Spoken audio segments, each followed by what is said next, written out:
Welcome to the podcast. I'm Scott McLean, coming to you from the One Man, One Mic Foundation studio in Boca Raton, Florida. This is where we'll be doing the majority of the Vets Connection podcast interviews from this point on, since we will be moving up to the video. I keep saying that.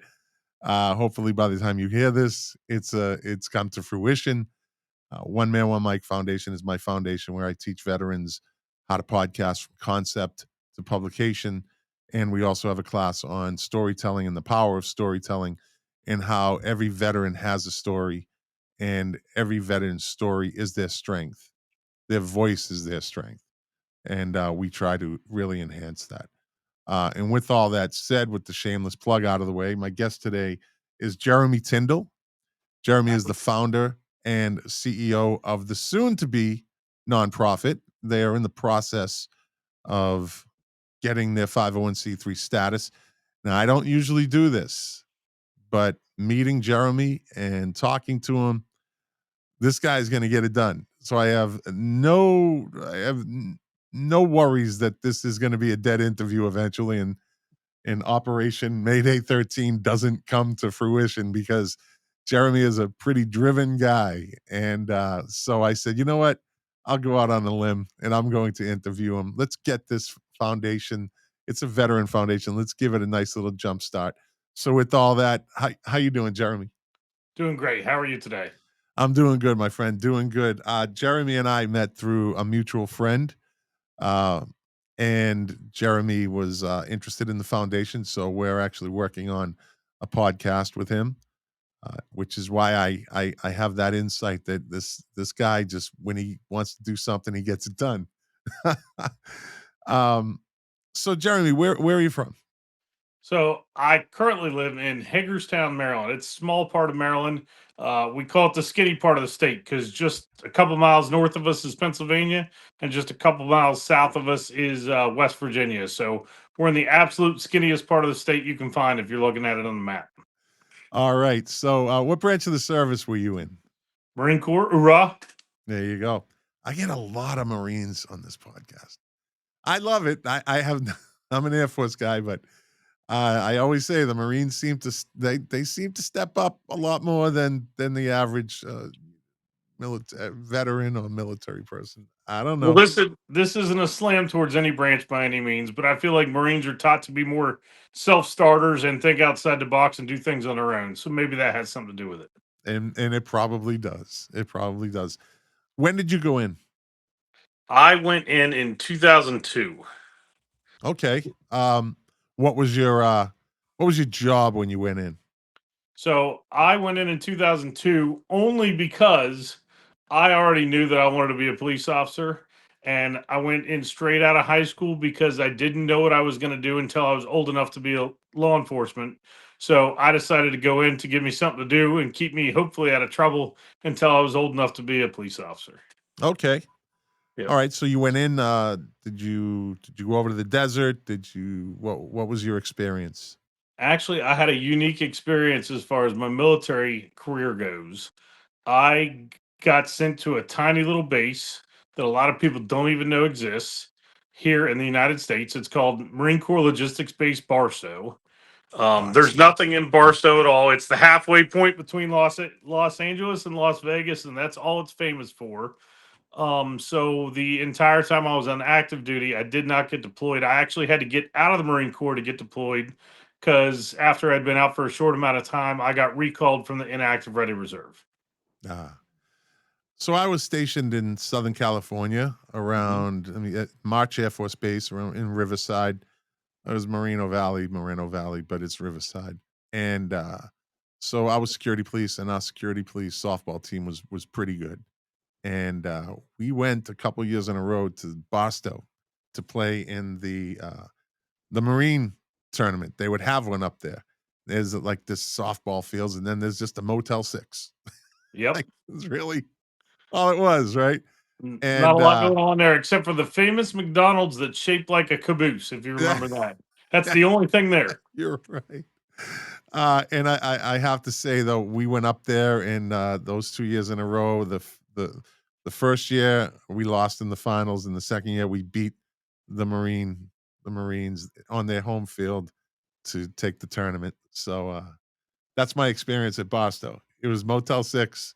Yeah, that McDonald's probably uh, in softball, and it was a dust storm. It was like a dust bowl. Every day. It was crazy, Yep. but it left a good memory. And I said, I never want to come here again. I never It's wanted to come there again. it's one of the Fast and Furious movies. I think the second one where the one guy's on an ankle monitor and he's there driving in a demolition derby, but Yeah. he gets away with it because his house is his mobile home.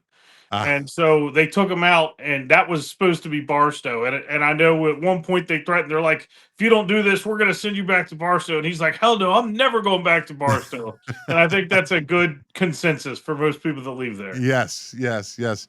So you said you had to get out to get deployed. Tell us about that. Yeah, so I got out in 2006. I think I had 6 days off between when I ended my active duty time and started the police academy. Mm, And while I was in the police academy, they kept messing with us because that's when it was in the news that they were recalling a bunch of Marines and stuff like that. And so they were like, "Oh, you're gonna get called like the day before you graduate. You're gonna have to start the whole academy over again." And so they like to pick on us with that threat. But I actually finished the academy and I was working for about a year and a half, and then I got recalled. Um, I actually got attached to a unit out of Camp Pendleton. I'm sorry. I got sent to Camp Pendleton for a couple weeks for the in processing, and then I got attached to a unit out of Miramar, and we deployed with that unit. okay. And where did you go? So I went to a little place called Habaniya, Iraq. This was 2007 though, so it was a little bit later, and they were kind of winding a lot of stuff down. We actually closed the base Habaniya down while I was there. It was along MSR Michigan, directly across the street from TQ, basically. So part of the time I was on Habaniya, and part of the time I was on TQ. All right, for the non-military people that don't understand acronyms, what's TQ? I'm probably gonna mess this up. And somebody's giving me a hard time because we all just call it TQ. I think it's Al Taqaddum was the name of the base, but we all just Okay. called it TQ. Okay, I got you now. So it was an installation. It was a Yeah, base. it Okay. was like so. Havania was basically a rundown, tiny little area that was mostly just for housing grunts and stuff like that from the army. So we actually that first part of it, while Habania was still open, we were basically just doing base security for the army grunts. And then once they shut that down, they moved us over to TQ. And TQ is like a real military base pretty much when I was there. Like it had everything. It had amazing chow, it had Mm. um a store, a little commissary and all that stuff there, and they had, real bunks. It was night and day difference from being a Habanilla. But once we were done with Habanilla, we went over to TQ. Then from that point, we did external security and we did EOD security. If you were at an Air Force base, they had their own condos, evidently. No matter where they went, they Yeah, we didn't have that good of life in the chair force. we always had that good life, and I enjoyed that good life. I don't care what anybody says. Absolutely. So, anything anything happened while you were over there? Was it pretty quiet? There were a couple things. At one point when we were closing down um Habanilla, there was an attack on one of our gates. There was actually we worked very closely, although we didn't at the time very much trust the Iraqi army. And so there was an Iraqi general that tried to get on one time, and he tried to bypass security, but he wasn't in a military vehicle or uniform or anything. And there was a bit of a tussle, I'll call it, over incident with that, and that became a big blow up thing where he tried to get a bunch of Marines in trouble, but Mm. they did what they were supposed to. So we had that incident with the general. We did get one of our bases attacked overnight, or one of our gates, I should say, and then we also had one of our units, MRAPs, get blown up. The good thing about that though is when I say it got blown up, I mean it drove over where an IED was, and the IED went off. But at that point, the MRAPs were so beefed up that we ran up and flung the doors open on the back of the thing, expecting to see carnage, and they were pretty much inside laughing because they knew what had happened. They all had time, excuse me, to check themselves and realize nobody was injured, and it Good. was just, I think, adrenaline making them laugh. Excuse me, one moment. Oh, sorry about that. That's all right. That happens. Happens to me too. Um, so okay, you do your time over there. You come back to the states. When did you get out? So I got out the second time in '09. In '09. All right. And you went. Did you get right into your job in law enforcement? Yeah, Or went right back to the okay. the police at that point, and All right. yeah. And how long did you do that for? How long were you a police So officer? technically, I only did that for 17 and a half years. That's all. That's Um, all. well, Only 17 and a half I years. only say that because we had a 22-year retirement, Ah, and but the nice thing about where I worked is they give you your military time after 10 years. You don't have to buy it or anything. right. So pretty much the day I hit 10 years, I hit 15 years, and I was able to retire with some sick leave and all that. I got 23 years credit for my retirement. Okay. So then you finished that service. Were Hmm. you in the reserves at all, or did you were done? I did my active duty time. I got recalled for the IRR, and that was it. All right. All right. So you get done with that career, which I'm sure was very interesting. Um, and then you have to transition out of that. And I trust me, I understand both, just like you. One is a little easier to transition out of because you're already home. You're already like the police job is when you transition out of law enforcement, some people take it one way, some people take it another way. Some people have a hard time with it. Um, some people just move on. Yeah. Um, and I'm sure you've seen both. Um, what was your experience? So my experience was a little different. I loved my job Yeah. as a police officer. If I could go back to doing that, um, or if I could go back and do it again, I would have done it the exact same way.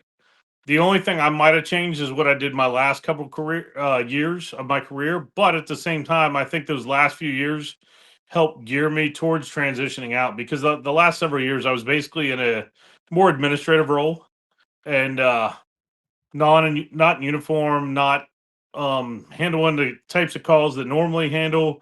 It was kind of more like a 9 to 5 type job. So I think that helped me transition. Um, and the only reason I left what I did, because I thought I was going to work for another 10 years.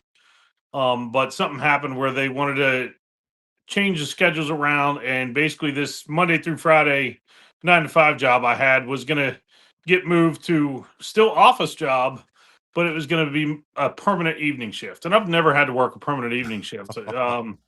When I was in uniform and doing the patrol thing, we always worked rotating shifts. That way you Yeah. could get a little bit of everything. It's kind of hard to get used to the hours, but at the same time, you at least knew I don't get to see my family this week because I'm on evening shift, but Yeah. next week I'm on day shift and I'll get to see them all the time.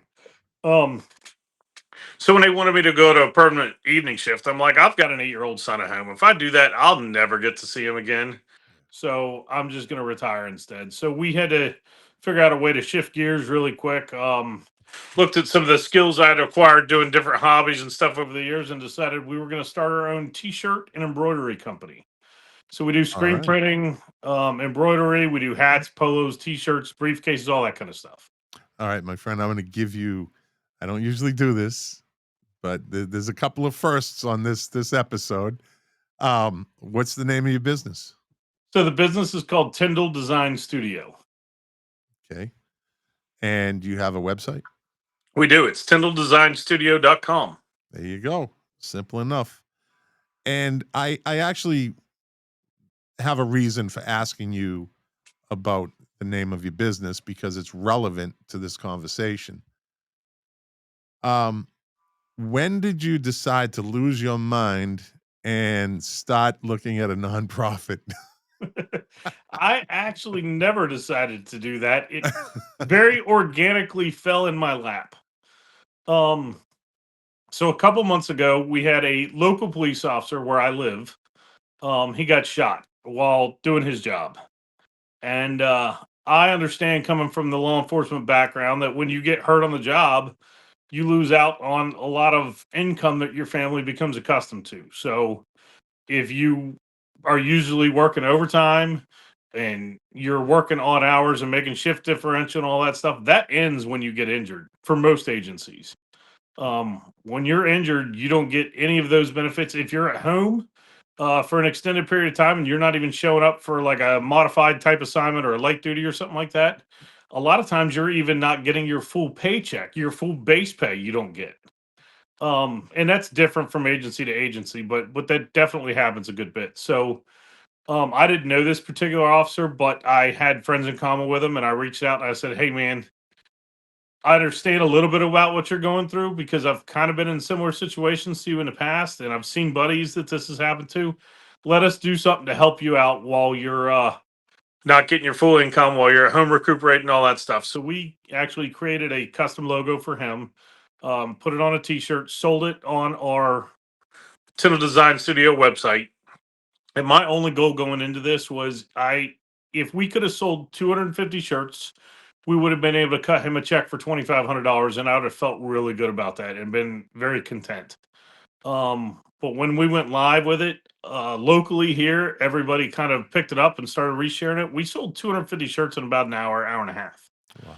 something like that. So at the end of it, we were able to give him a check, and I don't remember the exact numbers, but it was about $6,500. Okay. Um, and I got yelled at from my accountant. He was like, "You can't just cut people checks like that. Like, you need to have a business expense, or you need to go through a nonprofit or something like that." So we had called a bunch of different nonprofits that are geared towards that type of stuff. And just the way the bylaws are written, a lot of them can only help out families if police officers deceased. A lot of the big national ones, we couldn't get them to call us back, or like I just was trying to find a nonprofit that I could give a check to that would give a check, back to an officer in need of help. And basically, the way they were written, we couldn't find a single one. So we decided, well, if there's not one out there doing this kind of stuff, maybe we should do it. Yeah, I understand that. Nonprofits are funny, and you're right. The bylaws, they rule everything, and the board of directors. There's a lot more to it than people think. Yeah. With the nonprofit, I think a lot of people have the understanding that nonprofits can do whatever we want, and we can just give money to whoever we want to give money to. If it's not in your bylaws that you are a funding nonprofit, Hmm. where you give money, that's kind of, it gets a little dicey, because then it comes to the IRS, and the IRS doesn't really like to see checks going out when you're a nonprofit that is built to bring in money.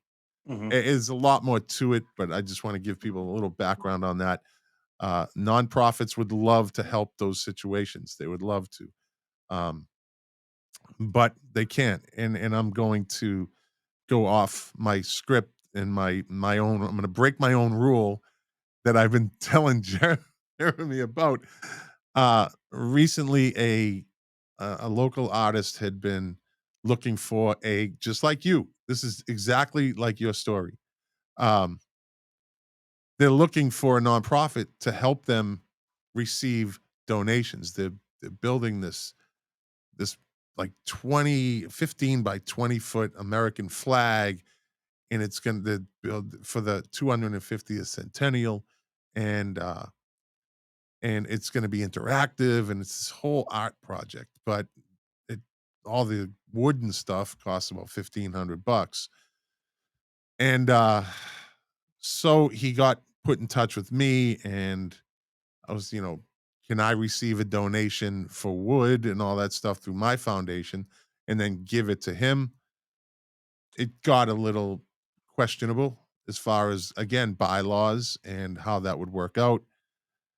And so I decided that my wife and I decided that we're just going to help him out personally Hmm. and use that.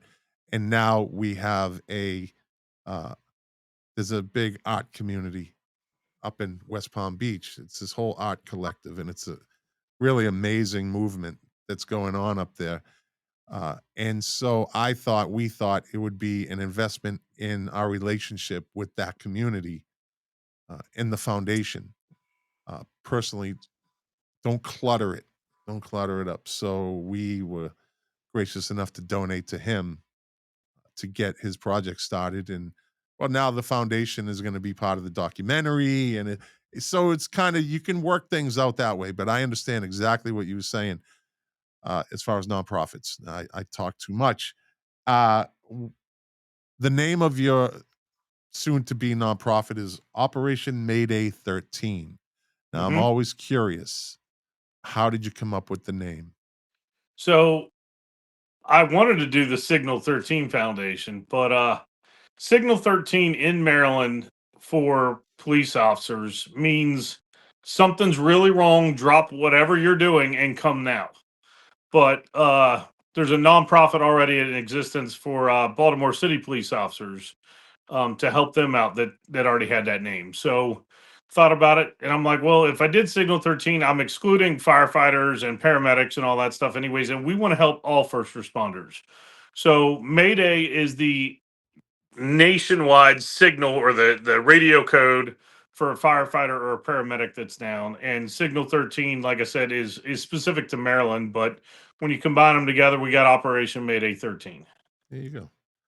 Um, Now, I know this is a veteran centric podcast, but I have no problem talking to people that work with first responders too, because as everyone listening probably knows, or most of you know, that's near and dear to my heart because it's what I did for a long time. Um, with that said, do you have any interaction with veterans? So the way we have organized it right now, no. And that's Okay. for a very distinct reason. I mean, you know, I've worked in the past and done some stuff with the Wounded Warrior Project, and the point is there's already so many organizations that are geared towards veterans, and there's already so many organizations that deal with deceased police officers and deceased firefighters and helping their family. The way this came about naturally is we found the void of helping injured first responders, and that's why we've geared it that way. I'm a huge, supporter of any veterans cause that I can, but that's a pretty saturated market already, and that's why we stayed away from that for this. Understood. Understood. And the thing about nonprofits is um, you can always evolve. Mhm. You can always evolve into something uh, more than what your basic structure of your nonprofit is. Um, you evolve and maybe you add on down the road. You never know. But I think what you did is you found that niche, that outside the box thinking, which I love nonprofits that think outside the box. I think um, I'm of the opposite mindset where I think, okay, in a sense, you're right. There are a lot of veteran nonprofits. I think there should be more outside the box Mhm. nonprofits. I think the more the merrier. The more outside the box nonprofits at this point for anything, the better it is for the people. So now you've And got my wheels turning though, because I could see the way it's written right now is that we are there to help out any first responder yeah, who's been injured in the line of duty and will be out of work for an extended period of time. So I can easily see being able to envelop any National Guardsmen that are deployed yeah, in CONUS. I feel like they would easily qualify under what our bylaws are going to say or do say. If they're deployed on some type of, whether it be a law enforcement type mission or they're humanitarian for hurricane relief or something like that, and they get hurt, I think they fit right into our bylaws. So I haven't considered it that way, but now that you got my yeah. wheels turning, and maybe that's another way we can do things. And it doesn't have to happen immediately. You evolve it into that. You get your footing with what you're doing now, and then you say, okay, we're solid on this front. Let's see if we can expand this a little bit and move into this direction. And you Absolutely. know what? I don't think that there's anything that says you can't do that. Bylaws can be changed. It's the board of directors. The board of directors. Everything is up to the board of directors. Hmm. um, and everybody, all I won't even get into the board of directors talk. That's you and I will talk another day about board of directors. I have an amazing one for the record. I have an amazing board of directors. Uh, so coming up with the idea of selling T-shirts, right? Um, how do you get the design? How do you get like so? All right, I'm a first responder and I get hurt. What makes these T-shirts different? What makes each T-shirt unique to that particular first responder? So I can send you some artwork if you want to be able to throw them up on the podcast for your listeners or viewers to check out while I'm describing them. I'm You know actually what? wearing one of them right Send this them to minute. me. Send them to me in my email. I'll put them on my website. Absolutely. So Yeah. the very first one to come up, the officer that we were trying to help out was a canine officer for one. So we basically took the badge for his agency. We changed the writing on the badge where it would say Hagerstown Police Department. We changed that to say Support Dean. And then on the badge, pretty big and prominent, you can see the year that the Hagerstown Police Department was established. We got rid of that year and we threw his ID number on there. And on the back, we used a quote directly from him. It says, "If you ever get a chance, pass." You know what I mean? And so that was kind of a joke amongst his friends because those are two. They took two sayings that he says often, and I don't know if he actually said it when somebody's like, "Well, what's it like getting shot?" And he said, "Well, if you ever get a chance, pass." You know what I mean? Or if they're just attributing that to him because he uses those two phrases all the time.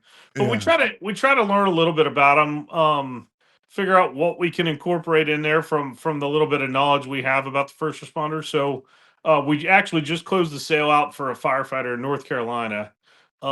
He was injured in a explosion of a gas main that was damaged in a traffic accident. So firefighters are there trying to deal with everything going on. The gas main exploded and he got pretty badly burned. So that one was a little tricky because I don't know if they've ever released it now, but at the time they did not want, the family just was trying to, go through the healing process and deal with that privately. They didn't want name out there in the media and all that stuff. So we didn't have a name to incorporate. All we really knew about this guy is that he's a firefighter. He loves the Philadelphia Eagles and the Philadelphia Flyers, and he loves surfing. Well, automatically we know we can't use anything with the Philadelphia Eagles or Philadelphia Flyers because of Intellectual property rights. yeah, Yeah. exactly, copyright and all that kind of Yeah. stuff. So we also found out that the station that he was assigned to work has the nickname of the Foxtown Express. So doing some brainstorming and playing around with some different ideas, I ended up taking a picture of the actual fox that they use on all their logos and their artwork. I gave him like a body and put him on a surfboard. So we came up with the Surfing Fox of Station 3 logo, and it's very unique. It's very specific to him. Without having a name or anything on there, and everybody that's in the know kind of knows who we're talking about, and everybody else knows that it belongs to the Foxtown station. So we just have different ways. We're doing another one actually right now. When we're recording this podcast, I got another one going on. It was a deputy that was shot in Chavez County, New Mexico, which is where Roswell, New Mexico is. Okay. So in Roswell, they really lean into the whole alien Yeah. culture thing because they get a lot of tourism. So we did like a very space looking text for his, and during his incident, it was officers from Roswell, New Mexico, his sheriff's department, and the state police all there. And he also is living with and has a child with an officer from one of those other agencies. So we kind of meshed their badges and their patches together. And then we come up with the slogan, one team, one fight, one family for him. So I just try to tailor it specifically to whatever information I have about who this shirt is supposed to be for. So you go obviously outside the state of Maryland. How do you find out about a first responder in North Carolina or New Mexico? Basically right now I have a Google alert system set up. So every time there's a news article about police officer injured, firefighter injured, paramedic injured, I get those articles that automatically email themselves to me every day. And I go through and I read them and I try to figure out a little bit about what's going on. And if I see one where I feel like the public's really going to get behind it and the officer or firefighter or paramedic is going to be out of work for an extended period of time, I just cold call the agency. I usually try and start with a public affairs office or a union rep, and sometimes they talk to me, sometimes they don't. But I allow myself about an hour every day to try and make these phone calls and offer to provide some assistance. And if I get 1,000 no's and one yes, it's still worth it to me. Yeah. So how do you determine or how does it work? So if I wanted to buy a t-shirt, Mhm. right? I would go to your website Yeah. So and pick a size and then you make them like do you make like 25 extra large, 25, double X. How does that process work? yeah, it's a great question, and we try to put it in big bold letters so everybody sees it on our website. But when we do these, we're always doing pre-sales.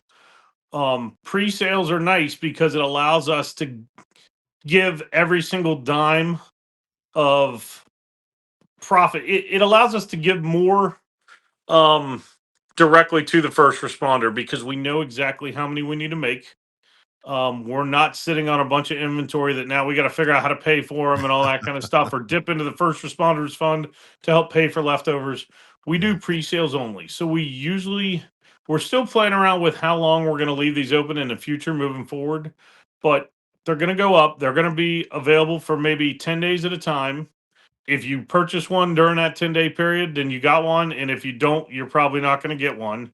Okay. And then we go into production after the sale has ended. So you're looking at 3 weeks to a month from the beginning of when we go live with a sale to when our actual ship date is. And we try to put that in big bold letters at the top of every sale that we do so people realize they're ordering a product that they're not going to get for several weeks because we want to optimize the donations to the first responder by only making exactly what we need. So not like the Super Bowl when they print out Both team 20,000 shirts. t-shirts or even more, 50,000 t-shirts for both teams and the losing team. I know that the Patriots, New England Patriots, I'm a Patriots fan. When they lost to the Giants, when their almost undefeated season, I think all the Patriots t-shirts went to like Africa. Yep. It's like they sent them as far away as possible, and you start seeing these t-shirt pictures pop up on the internet. Yeah, New England Patriots, undefeated. No, no, get Yeah, them as far away as possible, and they give them all away. They send them all over there. Yeah. we're not making shirts that we do not plan on sending out to somebody. I suppose you have a small collection of each shirt that you make. Do you have a wall that you put them on, or is there any way like uh, people can see them if they go into your shop or anything like that?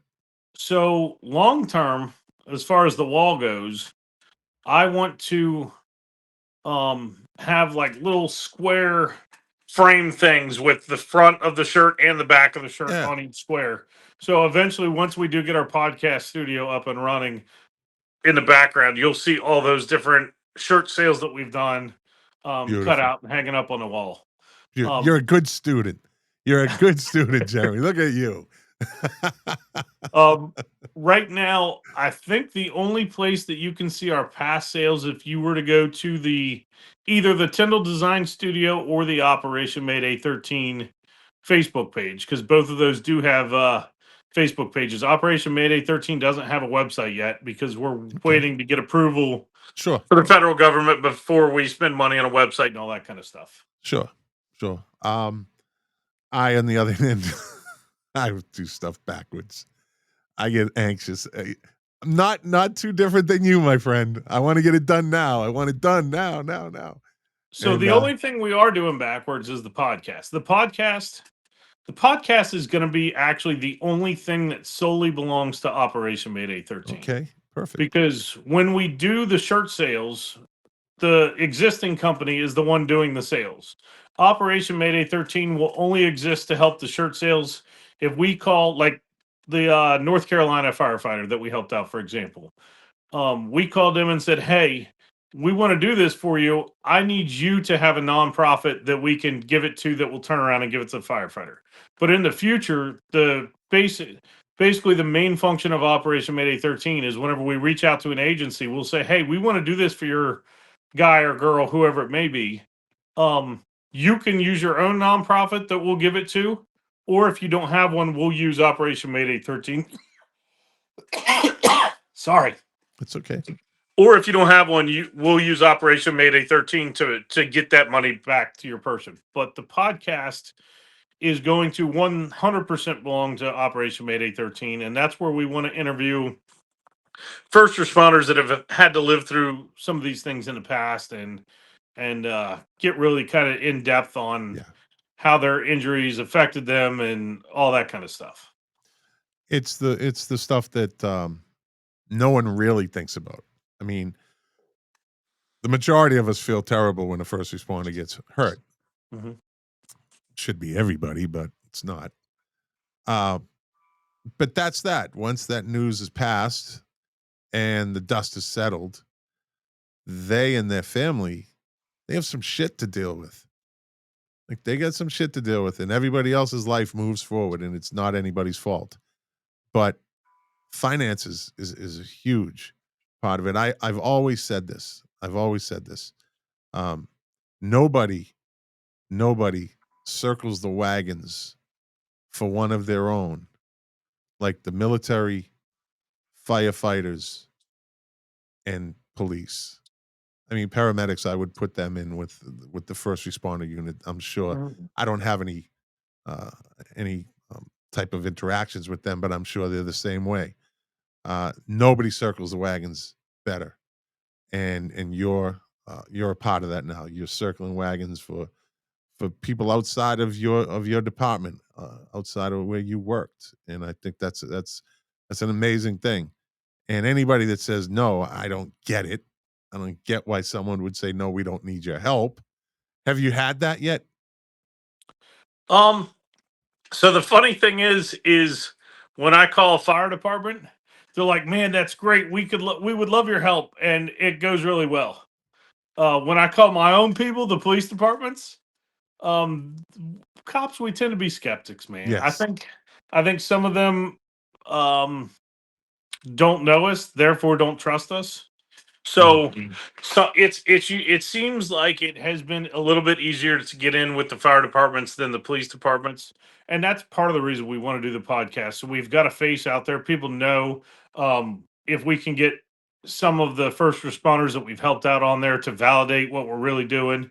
And as we're growing a list of people that have volunteered to say, "Hey, you tell any agency that is kind of on the fence about it to call me directly, and I'll verify that you are really doing what you're saying you're doing." But I think cops are just by nature a little bit skeptic, so it's a little bit harder to get in with them, even though I'm from that cut. Yeah, I agree. I agree with you. Uh well, is there anything else you want to talk about? Is there anything I missed um before we cut this? No, I want to say thank you for letting me come on here Oh and talk yeah. about this, and thank you for helping guide me on trying to create this podcast. Hopefully, we'll have it up and running soon. According to Jeremy, I'm an excellent instructor. I'm just kidding. He didn't say. I'm just kidding, Jeremy. I don't want to put words in your mouth. I was gonna go with it. I think you are. You've been great with me and our common friend that you talked about that Yes, introduced Mark us. Flynn. Mark If you Flynn. can Yeah. teach Mark Flynn how to do this stuff, you've got to be a phenomenal Oh instructor. boy, yeah, Mark Flynn, my buddy. We met 1988 in the Philippines, and he was from Massachusetts. I'm from Boston. We've been like brothers ever since, and he's a pain in my ass, but I love him. And he actually he finally went through the course and he started his podcast and he's doing Mid Maryland votes and he has a YouTube channel and whatever, and he's getting a lot of downloads, a lot of views, and I love seeing that. Even though Yep. our competitive nature is I have to push that aside because I love seeing that, and you'll have the same success, my friend. You'll have the same success. So with that, let's get the website. Let's get the foundation one more time is uh Operation Mayday 13, Correct. And the right? only place you can find that right now is on Facebook. Okay. All right. And soon to be a podcast called the Operation Mayday 13 podcast. Correct. All right. All right. And I'm sure the paperwork's going to be fine. Everything's going to go through and you'll be up and running. And a year from now, we'll do a follow up and see that you're lighting the country on fire, sending out t-shirts to all the first. I shouldn't say it like that because they're sent out for an unfortunate reason. Hmm. Somebody got hurt. So to wish you a lot of success is kind of doesn't. Yeah, I hope there's a lot of first responders that get hurt out there. If you do, go to Jeremy. No, I don't mean to Yeah. say that. Well, and that's the thing I struggle with too. Like, we obviously hope that we never have Yeah, the have to make opportunity to t-shirts. try to do anything to help them. But the reality is that it's never going to stop. No Yeah. matter if you're a law enforcement, paramedic, firefighter, whatever. Unfortunately, injuries are a part of that job. So knowing that, it's nice to be able to give back to that community that gave me so much. So if somebody out there is listening and they know a first responder who might be able to use that assistance, how would they get in touch with you? They can get it in touch with me either through Operation Mayday 13 at gmail.com or Tindall Design Studio at gmail.com. Either one of those, I answer those all the time. They go right to my phone, and I try to stop what I'm doing and answer those immediately. And if you're looking for t-shirts in general for your nonprofit or your veteran organization or whatever you need, reach out to Jeremy. I'm giving you a plug, buddy. This is a first. Be happy to do them. This is a first. And I'm sure Jeremy will take care of you guys. And yeah, that's it, buddy. Stick around. Let me do my outro and then we'll talk a little more after. How's Sounds that? great. Good? All right. Yeah. Well, we built another bridge today. This one is an interesting bridge. It's t-shirt bridge. We'll call it the t-shirt bridge. And I want to thank Jeremy for coming on, and I want to thank you guys for listening and in the future watching.